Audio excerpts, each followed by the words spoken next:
இன்னைக்கு என்ன பார்க்க வெயிட்லெஸ் சேலஞ்ச் டே 2 தாங்க பார்க்க போறோம். ரொம்பவே கஷ்டமா தான் இருக்கு. டயட்ல இருக்குது. இருந்தாலும் நம்ம டயட்ல இருந்து கண்டிப்பா வெயிட்லெஸ் பண்ணியே ஆகணும் அப்படின்னு பிளான் பண்ணியிருக்கேன்.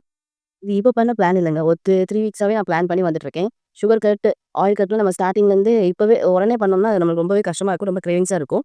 இத நான் ஒரு 3 வீக்ஸா பிளான் பண்றேன். நான் கொஞ்சம் கொஞ்சமா சுகர் கட் பண்ணி தான் வந்திருக்கேன். எனக்கு காஃபி ரொம்ப பிடிக்கும். காஃபி எல்லாமே ஸ்டாப் பண்ணி, இப்போ இந்த இதுக்கு வெயிட்லெஸ் சேலஞ்சுக்கு வந்திருக்கேன். நீங்களும் அதே மாரி பண்ணுங்க. எடுத்த உடனே நீங்க கட் பண்ணீங்கன்னா, உங்களுக்கு கூட கொஞ்சம் தான் அந்த உங்களுக்கு புடிச்சது காஃபியா இருக்கட்டும், வேற ஏதாச்சும் ஸ்வீட் ஐட்டமா இருக்கட்டும், எதுனாலும் உங்களுக்கு ரொம்ப கிரேவிங்ஸாவே இருக்கும். அதனால கொஞ்சம் கொஞ்சமா எதுனாலும் கட் பண்ணி கொண்டு வாங்க. அப்புறம் பாப்பாக்கு வேற எக்ஸாம் இருந்துச்சா, அவங்களையும் ரெடி பண்ணி அவங்களையும் ஸ்கூலுக்கு அனுப்பிச்சு லஞ்ச் எல்லாம் ரெடி பண்ணி இது பண்ணவே டைம் ஆயிடுது நம்மளுக்கு. இது நம்மளோட டயட்டையும் ப்ராப்பரா ஃபாலோ பண்ணணும்னு அதையும் கரெக்ட் டைம் பார்த்து பார்த்து அலாரம் வச்சு ஃபுட் எடுத்துட்டு கண்ட்ரோல்ல இருக்கேன். கண்டிப்பா வெயிட் லாஸ் பண்ணியே ஆகணும். 2026 நம்மளோட வெயிட் 55ல இருக்கணும்னு பிளான் பண்ணியிருக்கேன். யார் யாரெல்லாம் அந்த மாரி பிளான்ல இருக்கீங்களோ அவங்கலாம் கமெண்ட் பண்ணுங்க, ஷேர் பண்ணுங்க, சப்ஸ்கிரைப் பண்ணுங்க.